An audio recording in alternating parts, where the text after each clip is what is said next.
Welcome back everybody to my WWE 12 Universe mode, and we are going to kick off Monday Night Raw with a Divas match. AJ Lee versus Beth Phoenix. The turn entrance is off, so let's get straight into this one. And what I was doing just yesterday, I was actually watching some old school WWE, well then WWF, watching Survivor Series, the 1987 Survivor Series as it goes, and there was a 5-on-5 Survivor Series Divas match. And the reason why I'm talking about that is because women's wrestling, or Divas wrestling as we want to call it now, back then, and I suppose even now, it should be, and back then it was a big deal, but now, it really does need to be a big deal, because you have these really, really talented divas who can actually wrestle. Some of them, not all of them, but some of them can actually wrestle. And I think, given that they can wrestle, they need to be used in a wrestling capacity rather than as just eye candy, because that's what they're there for. They're there to wrestle. They're in a wrestling company to wrestle. They're not there just purely as eye candy. They're not the Nitro girls, for example. They're there to compete, and in order for the Divas title or the women's title or whatever they want to call it now, in order for that to mean something, they need to build up the Divas as legitimate wrestlers. And if they don't do that, the Divas and women's wrestling in WWE and women's wrestling on the whole will never be taken seriously, which is a problem, because as I say, if you go back to the likes of 1987, for example, women's wrestling, probably, I wouldn't say it was at its peak. It was probably at one of its peaks, to be fair, but at that time they had the women's title, they had women's tag team titles, so I'm thinking, why isn't it possible for women's wrestling to get back to that kind of popularity with the current divas? Because when you look at it, you've got the Glamazon Beth Phoenix, who's arguably one of the best female wrestlers in the WWE. Natalia, you've got Tamina, Layla, who's just gone back down to FCW, I believe, AJ Lee, who you can see in this at the moment, and I'm thinking, and even Alicia Fox, you've got all this talent that you're not really using in the right way. To a lesser extent, even the Bella Twins. You could use the Bella Twins more legitimately, in my humble opinion. So, I just think WWE could do so much more to promote women's wrestling, actually have it over as a legit division, like how they used to. I'm like, what's changed? Why is it no longer legit anymore? If you're gonna have these ladies be a part of the organization, full stop, you'd need to portray them as serious wrestlers. And if you're not doing that, in my opinion, there's an awful lot wrong. So what I'd really like to see is the WWE treat women's wrestling a lot more seriously. But anyway, what we've got on Raw today, 2 matches. So again, I'm giving you a Brucey bonus, and oh no, I just lost my finisher. You're in trouble now. Brucey bonus. So you're gonna get this Divas match as well as today's remarkable match. And today's remarkable match is actually Triple H and Cody Rhodes taking on Second City Saints, CM Punk, and Colt Cabana, as a result of the fallout from last week. So it's gonna be a very, very good show. Now, what I wanted to ask you guys was, what did you think of the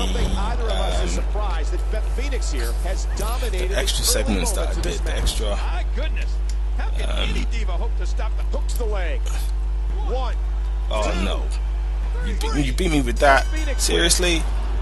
Damn it. Should have used the comeback, bro. I wanted to save it. And, you know, sometimes when you're trying to play strategically, that's what happens to you. So there's your winner, Beth Phoenix, beating AJ Lee, which is a real shame because I wanted AJ to win to actually change some things in the Universe Mode's booking of Divas. But you know, it's one of those things, and they say pay-per-view 2 weeks away. Yes, the calendar says it's over the limit, but we're not gonna have it as over the limit. And here we go, tag team match. Going to turn entrances off as per usual, and we're going to play this one. The other thing that I want to point out about Universe Mode as well, before I go back to what I was talking about with Divas, is that it books injured guys quite a lot, which is quite annoying. Sometimes, you know, when you go into to edit a match, you know, and you want to say have one of the teams face somebody else, you know, or you wanted to adjust that match yourself, and oh nice, that's the Second City Saints coming down and attacking Cody Rhodes and Triple H, and this feud is really escalating on both levels. You've got two stories intertwining right there, and I'm going to play as Colt Cabana in this one. So yeah, you got the story of Triple H and Colt Cabana for the World Heavyweight title. You got Cody Rhodes and CM Punk for the US title, which I think, you know, is a really, really clever way of the game, and I don't mean Triple H.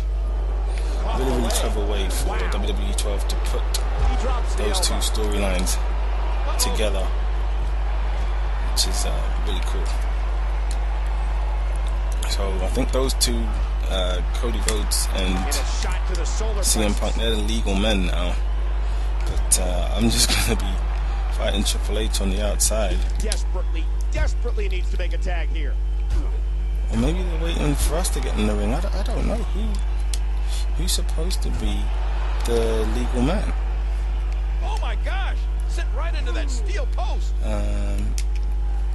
Because I'm pretty sure CM Punk's in the ring. The superstar nails it.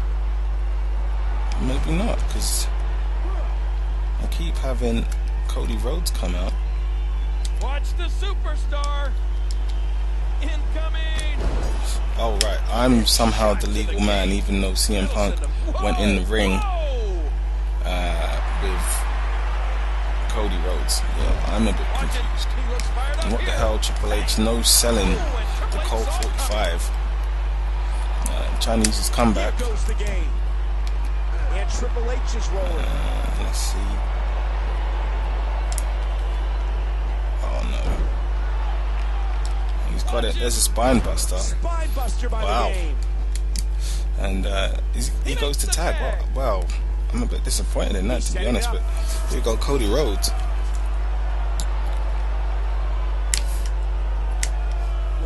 Hang on. Crossroads. He's gonna drag me to the middle of the ring, but CM Punk, he's on the apron. His shoulders are down. 1, 2. What the hell? Where's CM Punk? Why didn't he come in? Or was he just that confident that I was gonna kick out? Slow. I'm like, well, you know, we would have lost that if I didn't kick out and he didn't come in.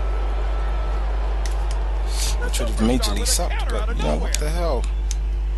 I'll have to save that rant for another time, but you know. And then you see some old school tag team wrestling. Nice catch. Right there, but watch out here, and there's the count. Before this ref starts to get on at me, I'm gonna go Triple H in the ring.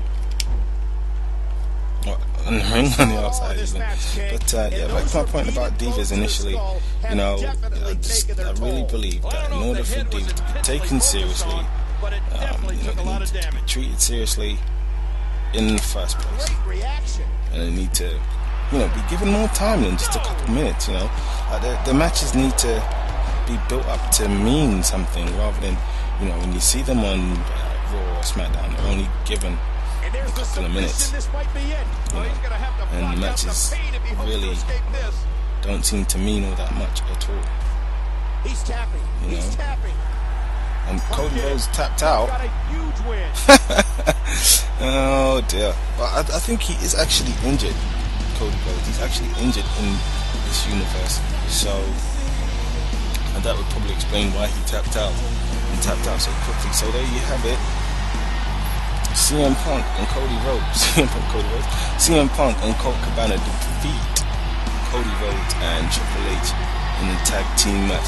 So be sure to leave a comment, leave a like, subscribe to the channel for more WWE 12 goodness, and make sure you come back in the next episode for SmackDown.